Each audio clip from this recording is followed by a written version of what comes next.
because our commander of our troop said, we have lost enough people. We're not doing it anymore. Give me a white handkerchief. I want to hang it out on the corner of the house. When the troops came to take us over, it was all American GIs. Then they loaded us on trucks and to existing POW camps. And one of them, would take about a half an hour, it was a camp. So they unloaded, and when we got when they opened the gate, they were lined up on either side with the Sikh Heil greetings.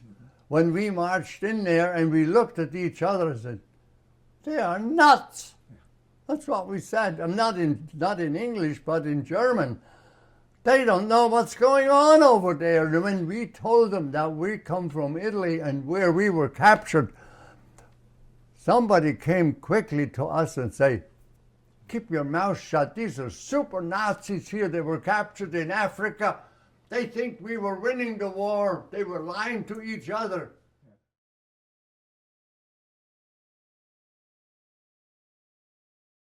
In the next morning, there's work commandos go out at 7 or 8 o'clock in the morning, and after they were gone, we 7 guys walked to the gate, and there was an American sergeant or whatever was in charge was there, and one of our guys spoke English, and he said, we feel threatened with our life because the words flew. We would like some help. And that guy got on the phone and we said, stay here. That I remember vaguely. Mm-hmm.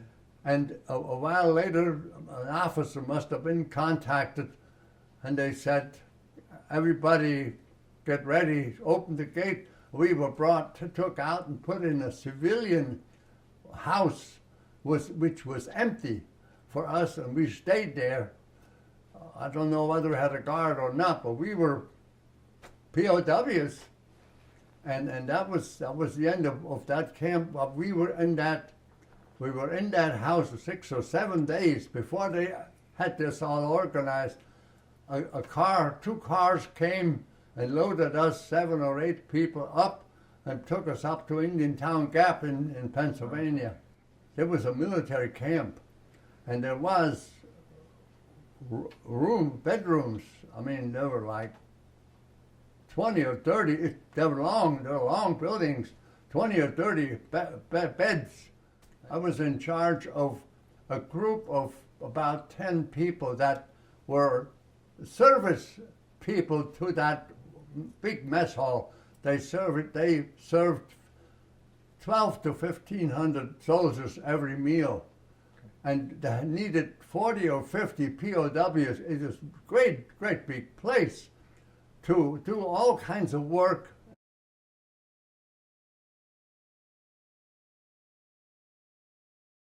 We spent, it was a couple of months that we did that, could have been 3-4 months we lived in that camp in Stewartstown, yeah. But it was civilized, it was okay. We got fairly good, we got lunch taken along when we went to work, you know.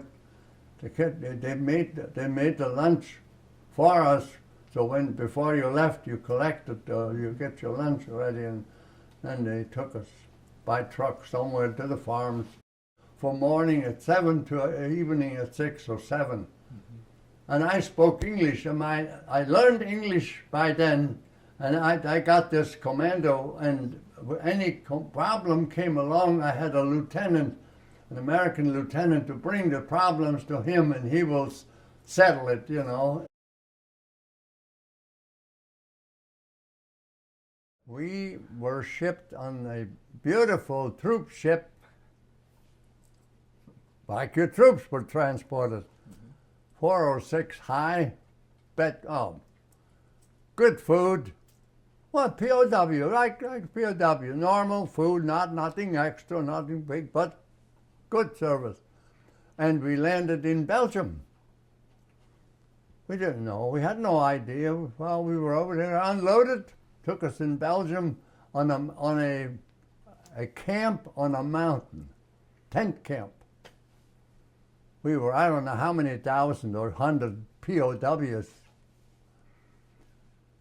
And you wouldn't believe, this is interesting, we were told, Germany is poor.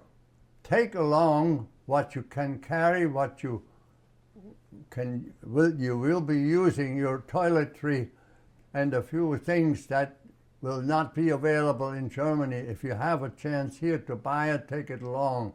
So we all had some things. We had, and of course some cigarettes. There was no cigarette smokes, tobacco or this, and other things, toothpaste. I don't know, just odd things. They explained it to us what is rare and what you need to take along so you can survive in Germany, because there was nothing. There was nothing. They were stealing the potatoes at night. Awful stuff. That's how they told us, how they treated us to get. But I wound up in Belgium, and that didn't last long. They didn't send us to Germany because Germany couldn't feed you. There was no way to have anybody to come because starve.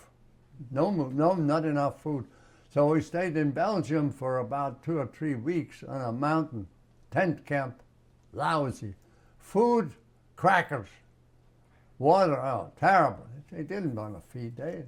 So anyway, sooner or later, they picked us up and on the border and put us on a boat and sent us to England. We landed in England on that boat, and again in an Air Force camp. I think they give us a decent meal because we were. That's when I found out, when I got to that camp and got on the scale, I weighed 95 pounds. 95 pounds. I must have been, I had no idea, but it's nothing. You got nothing but bread and water, practically, in Belgium. But Belgium itself had enough people that didn't get enough food, so it was bad anyway. So there in Britain, a day or two later, might have gotten military service, food-wise. And we could take a shower and all that. We hadn't had a shower in months in that time. So then we shipped us up to Scotland.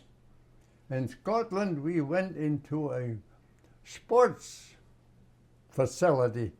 And I spoke English, of course. I was a man to tell everybody this and that. That was fun. Guess what? And things were not the best. Meat was very scarce. So in Scotland, where we were, we looked out, we walked to work, of course, and we saw the field was full of rabbits. I mean, rabbits all over the place, and their quarters were at the edge of the woods. They come into, that's where they lived, underground. We picked that up and said, hey, we didn't get much meat, and that it's one Englishman cooked, or Scottish. There were cooks in the West Hall, and the others were Germans. We asked the commander or the guy in charge, could we get some clubs? Could we get any clubs? He got a dozen of clubs, big enough. And us POWs, when we went to work, we go in the field. They were out in the field. From the nests where they lived, they went out and clobbered rabbits, killed rabbits, and then they laid there. And when the job was over in the evening, we'd take them back to the camp, and they stripped the skin, and the cooks made them, and so we had meat. That was a great deal in Scotland. And from Scotland came the time, the following spring, we got brought down to southern England onto a small boat, brought us over to Bremen, Germany, the great big tent house. They were, give you whatever you had, gave you, just get discharged from the military. In Bremen. Then comes the fun. They tried to get from northern Germany to southern Germany where I lived. I lived in near the Swiss and southern border, in the Alps. We get out of there and got our discharge papers and free. You can get free ride. Well, that's a free ride. The train had no glass in the windows. That's the kind of train you get. And it came about 30 or 50 miles, and it said, "We're not going to go any further. You have to take another train." You know, at night or whatever. It was terrible. Right after the war, nothing. It took me 3 days to get from North Germany to South Germany. Everything is gone. You can't buy anything. Besides that, the German money was worth nothing by the time the war was over. Nothing. You couldn't pay with that. The new German money came. I don't know how that worked for a while. But then the material wasn't there. If you have money that was worth something, you couldn't get anything because it's not available. Awful. The first year or two after the war, it was poor. Once the money changed, and after a while they changed the money. I didn't like it in German anymore. It just wasn't me, and I didn't like it anymore. What I've seen, I said there's something better than that, you know.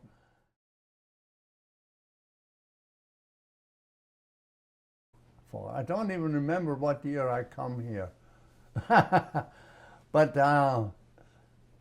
it was always in my mind to go back. America had no opening for Germans, but Canada asked they want to hire people in Europe, and I said, Canada speak English, yes, Canada. I didn't think of that, but it might be an idea. And yes, I did go to Canada. And I got married by then, a widow. Her husband died 4 weeks before the war was over. When I came from Long Island, I was come from Canada to Long Island, from Long Island to the USA. I said, I have to stop in Lancaster. I want to see Don Wenditz, the chef at Indiantown Gap. I knew Lancaster because I knew he was traveling from Lancaster to Indiantown Gap daily. That was his life. So I said, I have to stop in Lancaster to Don Wenditz. Just talk. I want to see him. And here he was so surprised he couldn't believe it. Big deal, you know. Ernie, he knew me. So I said, I stayed with him for 2 or 3 days. And I said, well, we're on our way to California. Never been to California. He said to me, Ernie, you could stay here. I tell you what, I was in California. It's not all that great. Well, so I listened to my man. And I stayed in Lancaster. He kept me for a couple of nights, and I went in town. I spoke English, see? I went into town with my wife in the unemployment place, see if I can get a job. Got a job, sheet metal shop. Yes, I can do this. I never done it, but I was, yeah. And I was a helper. I started as a helper in a sheet metal shop, making furnaces and all that in houses. Wunderbar. I got a job, and I found an apartment, and so that's how we stayed in Lancaster. But we had a nice apartment on the second floor. Barbara went to school there, not too far to walk. My wife found a job in the sewing factory. She was a seamstress, and I was working in a sheet metal shop. Freedom is only good when you can do something for yourself. The freedom, the way they're thinking, the way they're, I don't know what it is, American. I liked it. It's just something that you like about it. Freedom is the key, Yeah. but it's not. You can't misuse it.